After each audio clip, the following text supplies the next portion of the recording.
오늘 말씀 본문이 보면은 21절이에요. 21절부터 시작이 되는데 21절이 오늘 말씀을 푸는 데 있어서 실말이에요. 시작입니다. 그러니까 여러분 21절에 보면은 거기에 어떤 문장이 나오냐면 이때로부터라고 하는 말씀이 있어요. 이때로부터라고 하는 말은 사실 그때로부터 이렇게 표현하는 게 더 맞지 않나 이런 생각이 들긴 하더라고요. 바로 그때는 어느 때냐면은 베드로가 신앙을 고백한 그때를 말하는 거예요. 이때로부터라고 하는 얘기는 베드로가 예수 그리스도 앞에서 신앙 고백을 한 그때로부터라는 거예요. 그리고 그때 베드로가 예수님께 어떤 말을 들었냐면 칭찬의 말을 들었어요. 그때를 시작하는 거예요. 그때로부터라는 얘기예요. 그러니까 이것은 단순히 그때로부터가 아니라 예수님과 제자들 사이에 있어서 예수님의 사역에 있어서 아주 중요한 아주 전환점이 되는 그 시기가 바로 베드로의 고백의 시기다라는 거예요. 어떤 점에서 중요한 전환점이 되고 있는가? 21절 말씀 끝에 가서 보니까 이렇게 말씀하세요. 비로소 가르치시니 라고 되어 있어요. 비로소 그러니까 주님께서는 제자들에게 무엇인가를 가르치시려 하다가 그때부터 가르치기 시작했다는 거예요. 그 전부터 생각을 하고 계셨던 것 같아요. 제 생각에는. 그 전부터 가르쳐야겠다라고 생각하고 있으셨고 뭐 간간히 가르치시긴 했겠죠. 그때 본격적으로 이거는 안 되겠다. 가르쳐야겠다라고 생각하셨던 것이 바로 그때가 아닌가 이런 생각을 저는 해봅니다. 제 개인적인 생각입니다. 그러니까 베드로가 신앙 고백을 한 그때부터 예수님은 제자들에게 가르치기 시작했고 이것을 또 계속해서 가르쳤다고 하는 것을 이야기하는 거예요. 그러니까 예수님은 늘 우리에게 가르치시기를 원하고 계시다는 거예요. 그렇다면 예수님이 무엇을 가르치셨을까? 그 가르침의 중심에는 뭐가 있었을까? 그 가르침. 그러니까는 그 가르침의 중심에는 단 한 가지였었어요. 너희는 나를 누구라 하느냐? 이것이 베드로가 예수님 앞에서 고백하게 된 답을 하게 된 것 중에 하나예요. 예수님이 사람들이 나를 뭐라고 하느냐? 그랬더니 다른 사람들은 다른 제자들은 엘리야라 그러고 뭐 여러 가지 이야기를 하잖아요. 그때 베드로가 나타나서 주는 그리스도시요 살아계신 하나님의 아들이십니다. 라고 했던 거예요. 이 질문에 예수님이 가르치시고 싶었던 거에 있어요. 그게 뭐냐? 바로 그리스도라고 하는 이야기예요. 그리스도. 너희는 다른 사람들은 나를 뭐라고 하느냐? 이런 얘기 나왔는데 베드로가 주는 그리스도시 옳게 맞았어. 그거예요. 주님이 제자들에게 그리스도를 가르치고 싶었던 거예요. 그 얘기는 뭐냐면 이제부터 너희들은 내가 메시아인 줄 알아야 돼 라고 하는 이야기예요. 그리고 메시아가 어떻게 살았는지 너희들 봤지? 이 이야기예요. 그리고 메시아라는 존재가 어떤 존재인지 이제부터 내가 얘기해 주겠다 라고 한 것이 이 함축성이 있는 이야기예요. 제자들에게 메시아는 예루살렘에 올라가서 장로들과 대제사장들에게 서기관들에게 많은 고난을 받고 죽임을 당했어요. 결국은. 그런데 그렇게 죽임을 당했는데 어떻게 되셨죠? 메시아는 죽임을 당하고 나서 예수님이 어떻게 되셨어요? 부활하셨어요.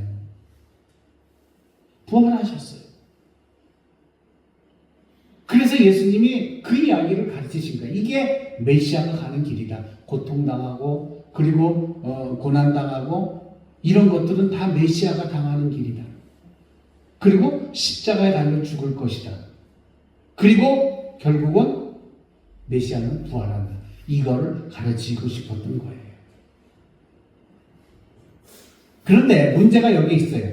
베드로가 신앙 고백을 하고 메시아라고 하는 그러한 신앙 고백을 했기 때문에 그 메시아의 길이 어떤 길인지를 가르쳐 줬을 때 베드로의 반응 이것도 재밌어요.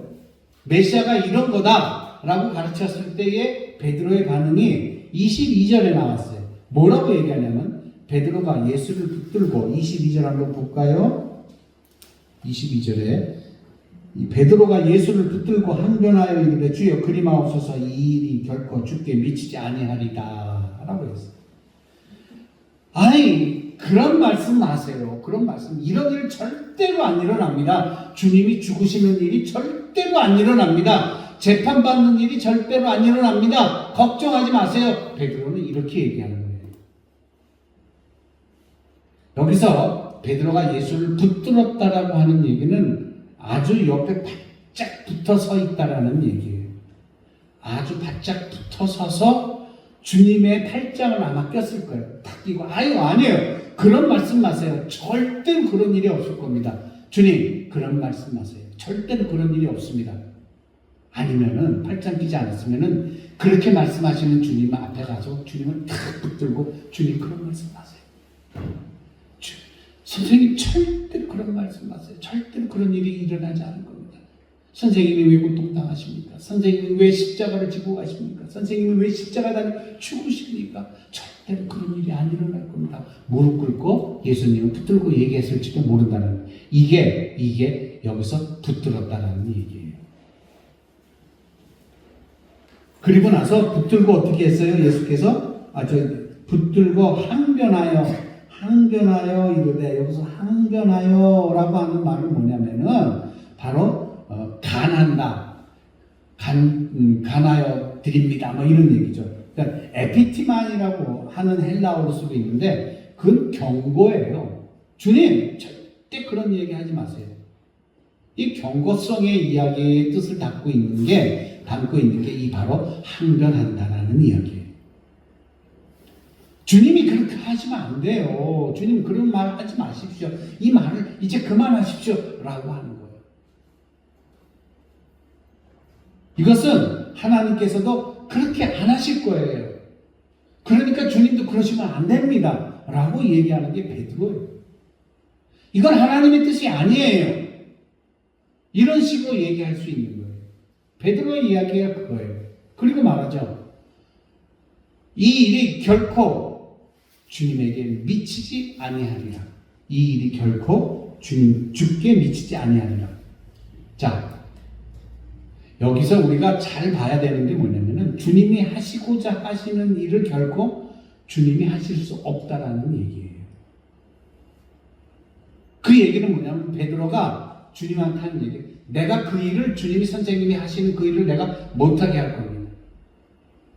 그리고 나서 이 베드로는 주님에게 지금 무슨 얘기를 하고 있느냐면은 하나님의 일을 하는 사람에게 예수님에 대한 미래의 일을 베드로가 얘기하고 있는 거예요. 지금 그런 일이 미치지 아니한다라는 얘기는 그런 일이 일어나지 않는다. 그건 언제쯤 얘기해요? 미래 얘기예요. 앞으로 다가올 얘기예요. 이 다가올 얘기를 베드로가 감히 예수님에게 하고 있는 거예요. 그냥 인간적으로 볼 때 선생님한테 그런 일이 닥치지 않게 하겠습니다. 제가 어떻게든 막겠습니다. 이 충성처럼 보이죠. 근데 주님에 대한 사랑, 아주 큰 사랑이 담겨져 있는 그런 말투로 보일 수가 있어요. 어찌하든지 주님을 보호하려고 했던 이 베드로의 모습에는 칭찬이 돼요. 충정 어린 모습이라고 볼 수는 있어요. 그래서 베드로는요, 한쪽으로는 예수님을 사랑하는 마음, 다른 한쪽으로는 내가 예수님을 사랑하니까 절대로 그런 말씀을 하시면 안 됩니다라고 경고하는 마음으로 하나님의 뜻을 들먹이는 거예요. 하나님께서도 그렇게 하지 않겠다 이렇게 얘기하잖아요. 그럴 때 예수님은 이 베드로의 이야기를 듣고 23절에서 전혀 다른 이야기를 하고 계십니다. 23절에 보면 뭐라고 되어 있냐면 예수께서 돌이키시며 베드로에게 이르시되 사탄아 내 뒤로 물러가라. 너는 나를 넘어지게 하는 자로다. 내가 하나님의 일을 생각하지도 아니하고 라고 되어 있어요. 그러니까 하나님의 일을 맡고 있는 사람이 누구냐? 베드로예요. 그래서 주님이 베드로에게 뭐라고 하느냐? 사탄아 내 뒤로 물러가라 라고 얘기한 거예요. 자, 이전에 베드로가 예수님에게 한 이야기는 충성스러운 마음에, 사랑스러운 마음에 그런 얘기를 했어요. 그러면서 제가 뭐라고 말씀드렸죠? 하나님의 일에 대하여 베드로는 주님이 닥치실 주님 앞으로 다가올 일들에 대해서 미리 이야기를 하고 미래까지 책임지겠다고 건방진 이야기를 한 거예요. 절대로 그 일이 주님께 일어나지 않을 겁니다라고 얘기합니다. 우리는 그냥 사순절되면 이런 이야기를 그냥 쭉 읽기만 했지 베드로가 한 이야기에 대해서 조금 더 생각해 본 적이 없어요. 그래서 오늘 그걸 생각해 보자는 거예요. 베드로가 한 이야기를 왜 예수님께서 사탄아 내 뒤로 물러가라 했을까? 그거는 조금 전에 말씀드린 것과 같이 하나님의 일에 대해서 베드로가 맞고 서는 거예요. 하나님의 계획은 이렇게 돼서 끝에는 영광으로 매듭되어지고 영광으로 마무리되어지는 일인데 이걸 중간에서 베드로가 막는 거예요. 그래서 이 막는 일을 주님이 베드로의 일로 본 것이 아니라 사단이 하는 짓으로 본 거예요. 그래서 주님이 베드로에게 사탄아 내 뒤로 물러가라. 내가 하나님의 뜻을 거스르는구나. 이렇게 얘기하신 거예요. 내가 나를 넘어지게 하는구나. 내가 그 얘기를 그래 베드로 너 진짜 너밖에 없다. 그래 네가 지금 어떻게 해봐라. 이렇게 만약 대답하셨다면은 사탄의 꼬임에 넘어가고 만 거예요. 근데 주님이 이걸 알으셨잖아요. 넌 메시아 길을 가는데 너는 그 뜻을 모르는구나 라고 꾸중을 하시고 그리고 너는 메시아 길을 올 수가 없다 이렇게 얘기했어요.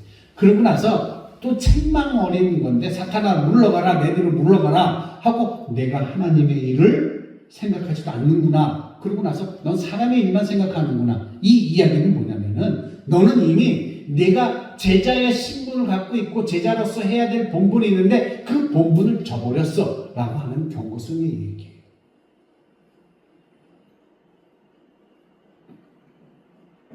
그러니까 스스로 넘어지는 것이 아니라 베드로가 예수님을 넘어지게끔 덫을 놓는 거예요. 이게 사단이 베드로를 시켜서 한 거예요. 그리고 그 다음에 정말로 너는 생각도 없는 사람이야. 넌 생각도 없니? 어쩌면 그렇게 생각을 못해. 주님이 베드로에게 얘기합니다. 사람의 일은 생각하면서 어찌 너는 하나님의 일을 생각하지도 못하는 거야. 정말 귀한 것이 무엇인지 넌 모르겠어? 정말 귀한 일이 뭔지 모르겠어? 우리가 이 이야기를 기억해야 합니다. 우리가 세상에 살아가면서 신앙생활하면서 내가 알아야 될 것들이 있어요. 그게 뭔지 아세요? 내가 하나님의 일과 세상 일을 구분할 줄 알아야 돼. 뭐가 중요한지 우리 알아야 돼. 지금 예수님이 베드로에게 얘기하는 거예요. 정말 귀한 게 뭔지 몰라? 넌 그런 거 정말 귀한 걸 분별하지도 못하는 거야? 그 얘기를 하고 있는 거예요. 너는 지금 가만히 보니까 네 마음을 어디다 둬야 될지 막 우왕좌왕하는 철없는 사람이야. 철없는 어린애 같아. 이렇게 얘기하는 거예요. 이 이야기를 듣는 베드로에게는요. 정말로 당혹감이 들었을 거예요. 아니 선생님이 나한테 사단이라고요? 내가 사단의 도구가 되었다고?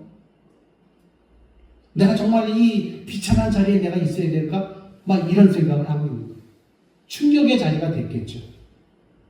예수님께 대한 그 훌륭한 신앙 고백이 누구에게 있었어요? 베드로에게 있었잖아요. 그리고 예수님에 대한 충성과 그리고 예수님에 대한 하늘나라에 대한 열정이 있는 사람도 그리고 예수님께 대한 사랑도 가득했던 사람이 누구냐? 베드로였어요. 그런데 베드로는 지금 야단맞고 있거든요.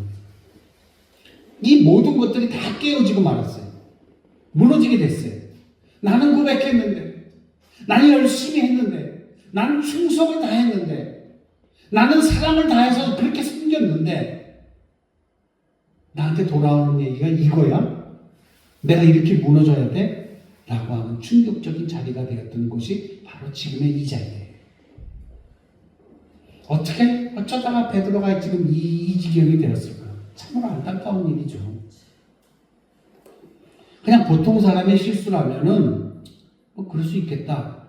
그런데 베드로의 모습을 보면 정말로 열심을 다했어요. 칭찬도 들었어요. 신앙 고백까지도 했어요. 내가 주님을 사랑한다고 했는데 어떻게 해서 내가 이 지경이 됐을까? 자괴감이 들었어요. 오늘 이 말씀 속에서 우리는 베드로뿐만 아니라 그를 따르는 제자들에게 있어서도 우리에게 있어서도 반드시 명심해야 될, 그리고 우리가 가져야 될 신앙의 각성이 있다고 생각합니다. 깨우쳐주는 말씀이 있다라는 거예요. 이것을 깨우쳐야 될 텐데 깨우치지 못한다면 이렇게 비참하게 되는 거예요. 하나님의 말씀을 깨우치지 못하면 우리의 인생은요, 정말 내가 그렇게 사랑하고 그렇게 교회 열심히 다니고 그렇게 교회 헌신했는데 내가 깨우치지 못하면은 베드로와 같은 입장을 당할 수 있는 거예요. 그렇다면은 오늘 베드로가 깨우쳐야 될 우리가 깨우쳐야 될 신앙의 각성이 뭐냐? 24절 볼게요.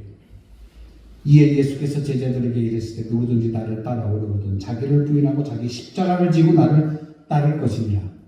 자, 여기서 한 번만 더 정리할게요. 예수님께서 제자들에게 먼저 이 말씀을 하셨어요. 너희는 나를 누구라 하느냐라고 물으셨어요. 그럴 때 베드로가 대답하죠. 주는 그리스도시요 살아계신 하나님의 아들이십니다 라고 고백했어요. 그래서 예수님이 그래 참 너는 훌륭하다. 맞다. 내가 고백한 대로 내가 메시아다. 너희들이 나를 제대로 알았구나. 그러면 이제 또 하나 문제가 있다. 그게 무엇이냐? 너희가 나를 제대로 보았다며. 이게 예수님의 말씀이에요. 예수님이 그렇게 물었을 때 다른 제자들은 다 이상한 소리를 했잖아요. 그때 예수님이 하신 말씀, 너희들이 나를 제대로 보았다면, 다음엔 너도 내 모습을 제대로 봐야 된다. 이 얘기예요. 그러니까 상대를 제대로 보게 되면 그 앞에서 내 모습도 제대로 갖추게 된다는 거예요. 내가 예수님을 제대로 보게 된다면, 내가 예수님을 제대로 사랑하게 된다면, 내가 예수님을 제대로 예수님을 위해 헌신하게 된다면 그때 내 모습이 나타난다는 거예요.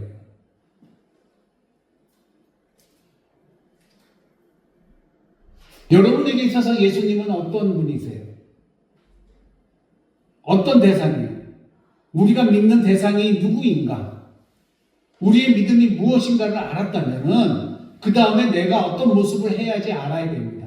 내가 대한민국 군인이면 내 모습을 보고 내가 군인인 걸 알면 내가 대한민국 군인으로서 대한민국에 대해서 어떻게 해야 될지 내가 해야 될 일을 내가 나를 바라볼 수 있다라는 거예요. 예수님의 말씀이 이거예요. 내가 비유를 들어서 군인의 이야기를 말씀드렸는데 이 제자들에게 예수님이 하신 말씀은 너희가 나를 제대로 봤다면, 이 말씀은 지금 오늘 이 자리에 앉아 계신 여러분들과 여기 서 있는 저에게 하시는 말씀이, 네가 나를 제대로 봤다면 지금 내가 해야 될 일을 네가 발견하고 내 모습이 어떤 모습인지를 발견하게 될 것이다 라는 거예요.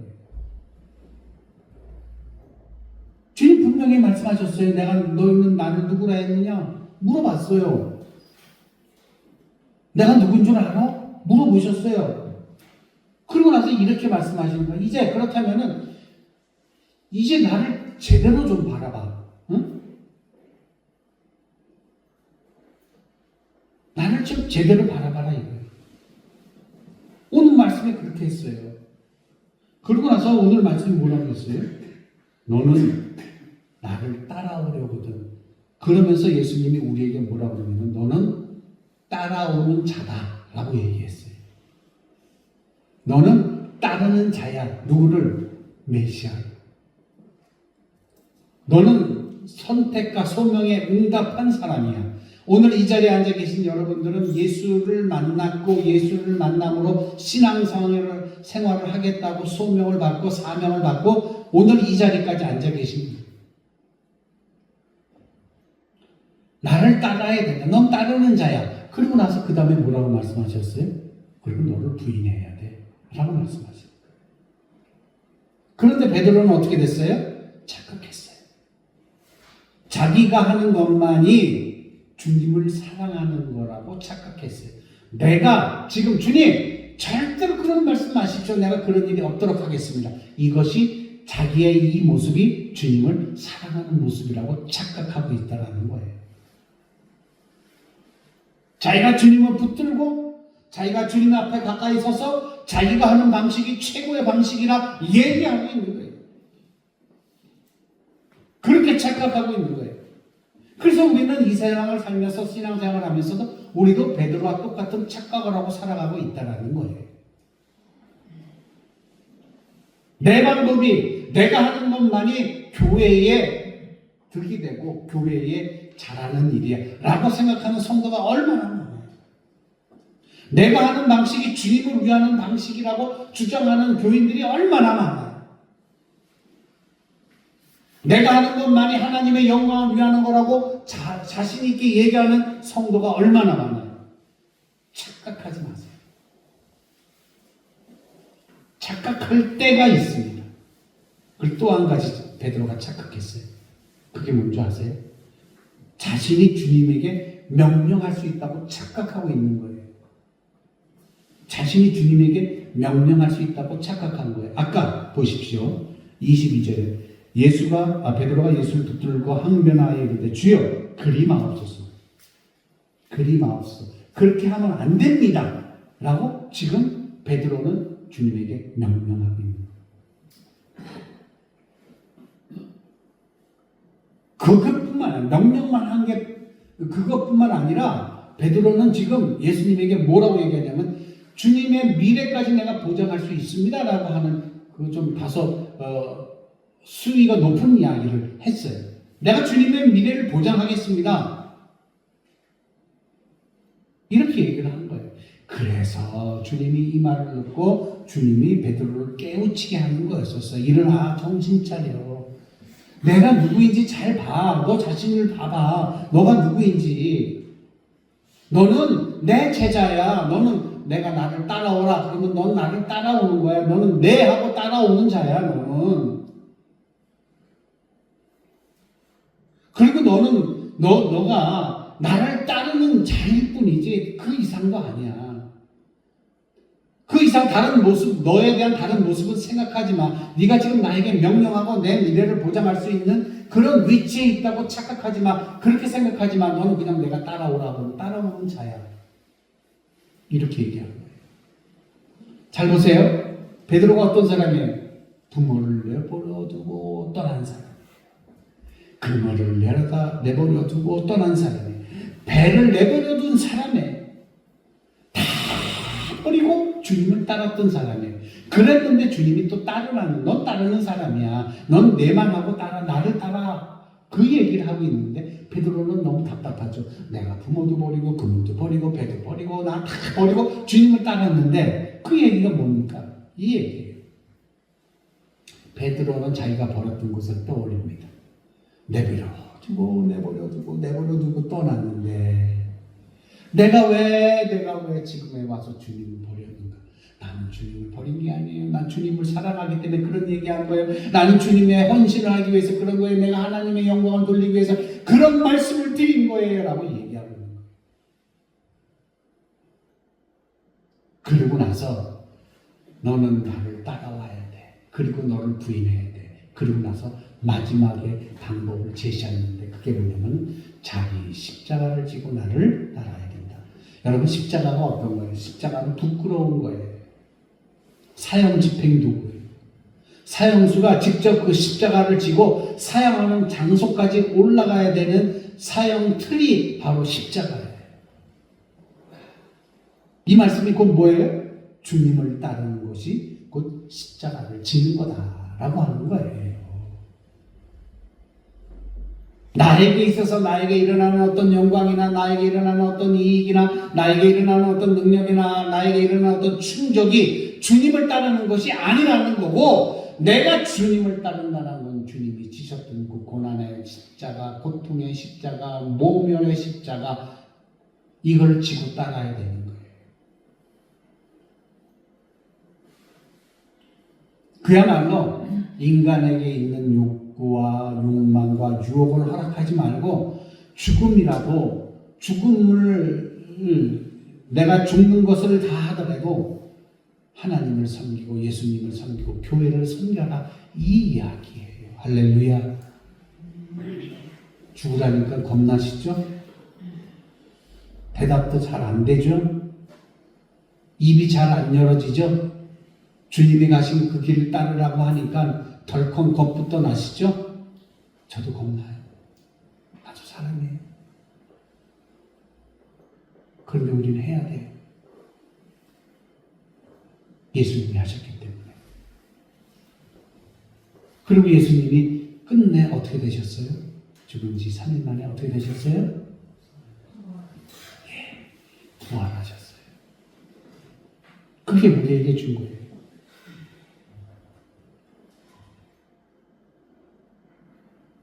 여러분, 스데반이 돌 맞아 죽을 때 어떻게 죽었어요? 피 흘리는 모습이었어요. 스데반은 영광이 있었습니다. 권능이 있고 기적이 있어서 영광이 아니라 주님이 닮은 모습으로 이 세상을 떠났어요. 스데반을 부정하고 주님을 닮은 모습이 있어 승리의 영광이 돼야 돼요. 주님과 같은 기도를 드렸어요. 스데반이 주님, 하나님 내 영혼을 받으시옵소서. 저를 용서해 주세요. 우리가 죽을 때 이런 기도를 드릴 수 있을까요? 사랑하는 성도 여러분, 그리스도를 위해서 고난의 십자가를 질 각오가 없는 사람은요, 하늘나라의 일을 하기에는 좀 많이 모자라요. 부적당한 사람이에요. 자기의 존재 깨우침 없이, 내가 누군지 깨우침 없이 나는 성도로서의 일을 할 수가 없어요. 나는 하늘나라 백성이에요. 내 존재를 먼저 알아야 돼요.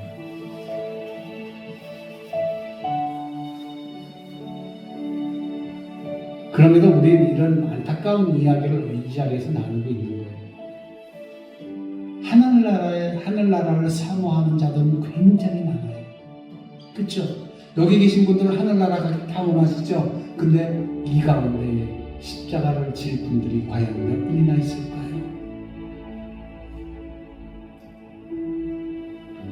내가 슬프고 힘들 때 하나님의 위로를 얻고자 하는 사람들은 너무너무 많아요.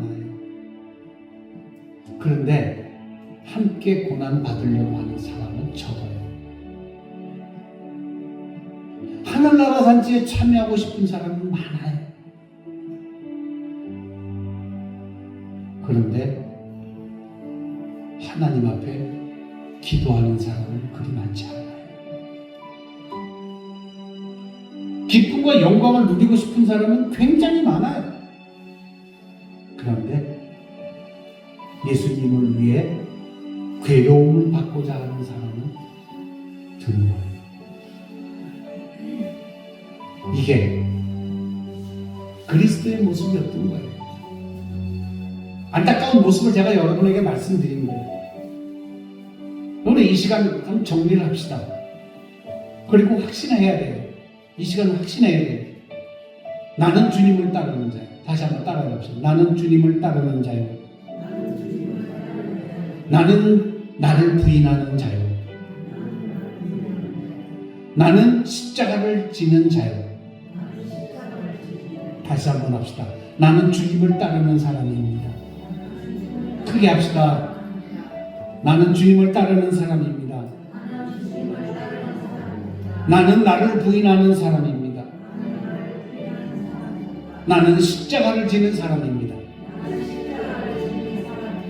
지금 고백하셨던 이 세 가지를 위해 전심전력을 다하시는 동화성결교회 성도 되길 주의 이름으로 간절히 축원합니다. 그렇게 되면 어떻게 돼요? 은혜가 새로워져요. 그리고 나에게 있었던 능력이 새로워져요. 그리고 하나님의 승리가 우리에게 있어요. 그리고 내가 신앙인으로서 보는 신앙의 가치관과 세상을 바라보는 세상 가치관이 달라지게 됩니다. 그게 바로 나의 존재를 깨달았을 때 이야기예요. 내가 어떤 사람이냐, 내 존재를 깨닫는 사순절 되시길 주의 이름으로 간절히 축원합니다.